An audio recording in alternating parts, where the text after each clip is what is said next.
What a day, what a day. It's only, what, 2:30, already had a hell of a day of it. Had a ZX10 on the dyno this morning, a Generation 5 one, a 2016. It was here so we could activate the auto blipper and just see if it's actually got any issues due to what felt like a lack of power for the customer. And sure enough, gets it on the dyno, and yeah, it's not doing what it needs to do, to be fair. So I thought I'd just sort of take you through it. Again, it's sort of demonstrating what we do as a dyno centre, because we deal with fuel modules and ECU flashing using the Woolwich software. We're able to use these as tools to try and help us diagnose certain problems.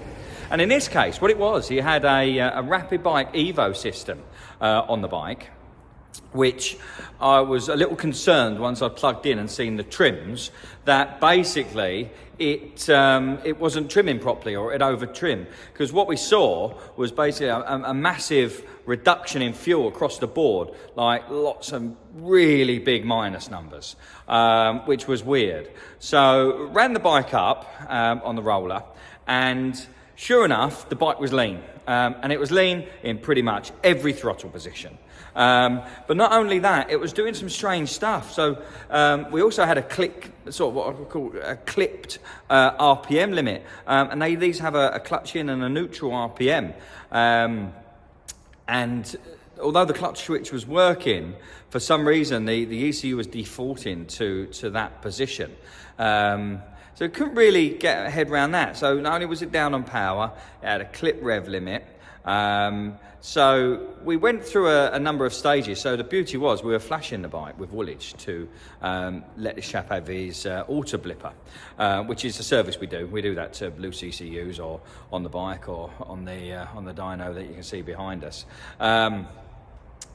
So using that, we were able to go in, look at the various maps, see if it was defaulting to a neutral ignition map, see what was going on with the RPM limit, change that if needed. And then when we discovered what we believed to be the issue, which is basically a bad lambda, although it wasn't given an error, it was still working, but we were seeing huge fluctuations in voltage. And we were able to look at that using the Rapid Bike Master software that we use. But then what we were able to do is go into the ECU and remove the O2 FI code, so we could take the O2 out of the loop, so to speak, which means he loses the auto adaptivity on the Rapid Bike module. But after discussion, we decided we'll put a fixed map into the Rapid Bike, but then use the ECU data with Woolwich to change things like the throttle mapping. We've got some of those.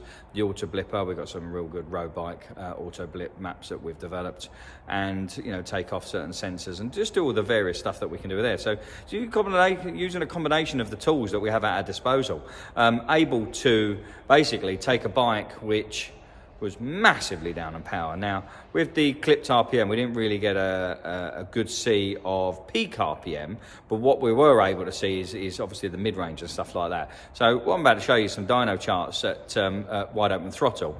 Obviously, the picture was the same throughout, but this is just much easier just to show us the wide open throttle. So let's just take a look at those. So here's just a display of the full power runs of the ZX10.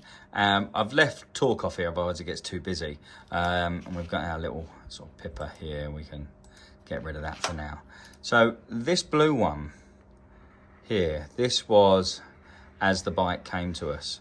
So ignore this. I mean, that showed 167, but obviously that would have carried on going if we'd had more RPMs, which that was something we were able to solve.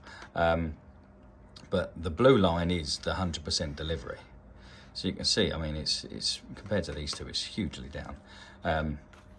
So using the ECU software, using what we know about these bikes, the Rapid Bike, we're able to make some changes within the Rapid Bike module and also the ECU, which got us to this red line here. But it was still fueling atrociously. That isn't on the scale. Let's just see if we can pull that up. So we've got run file 6. There we go, folks. Just bear with us while we add this fuel table. And then we've got run file 6. Look at that. And that obviously is with the Rapid Bike fitted, which should be adapting to get to this 13.2 datum line, or there or thereabouts, you know, depending on the bike. We map it to different stoic values. But 167, I mean, that is just, yeah, well, it's ridiculous, really. But I mean, that's only the peak number, but it's the losses low down. And now, that's where it's left. So, you know, again, ignore this. The only reason we're going to ignore this is because this was clipped. You never know how far that was going to go. But the real story, here, look at that. I mean, geez, that's like 115, 135, that's 20 horsepower. And this pattern is exactly what we saw in all of the lower throttles as well. So phenomenal. But again, only made possible because we're able to do both elements. We're able to look at the data within the ECU and also the Rapid Bike data, that kind of thing. So it just shows, you know, I mean, the guy was saying that it just feels so much different. And sometimes with winter and you're not on it and you're not riding as much, the bikes can feel a little bit down, but this just demonstrates it. And he came back off his test ride today and just said it's just a different bike. You know, it's like owning a new bike. And I think this sort of demonstrates it. And to be fair, you know, that's what you come here for. You know, it's not just about utilising the dyno for mapping. It's also for diagnostics. Yeah, so there you have it. Just looking at those dyno charts, it just sort of shows, doesn't it, what happened or the end result, the start and the finish. Which ultimately, you know, his bum dyno when he went out for a ride tells the full story. But there we go. Anyhow, it's just you don't really get to see a lot of this in our videos. This is our workshop now. The lights are off behind us because I've been on the dyno all morning. But that just gives you an idea about the sort of space that we do here and the bikes that are on the bench and the bikes that I need to go and do that are to my right. So I need to stop making these movies and telling you all about the problem bikes that we have in and how we solve them and what we do here and all that kind of stuff and get cracking. But if you ever fancy popping down, so if I just turn around there, see that little area up there? That's our waiting area, coffee machine, all that kind of stuff. So, you know, you're more than welcome to pop down to our shop in the summer, guys and girls. If you want to just stop by for a coffee or anything like that, you're more than welcome to. We have got a little bit of outside space here. Nice little bench you can sit down. So, you know, we're here if you want to visit us, obviously, and we're here if you want to book in for any work or anything like that. So, thanks again for watching.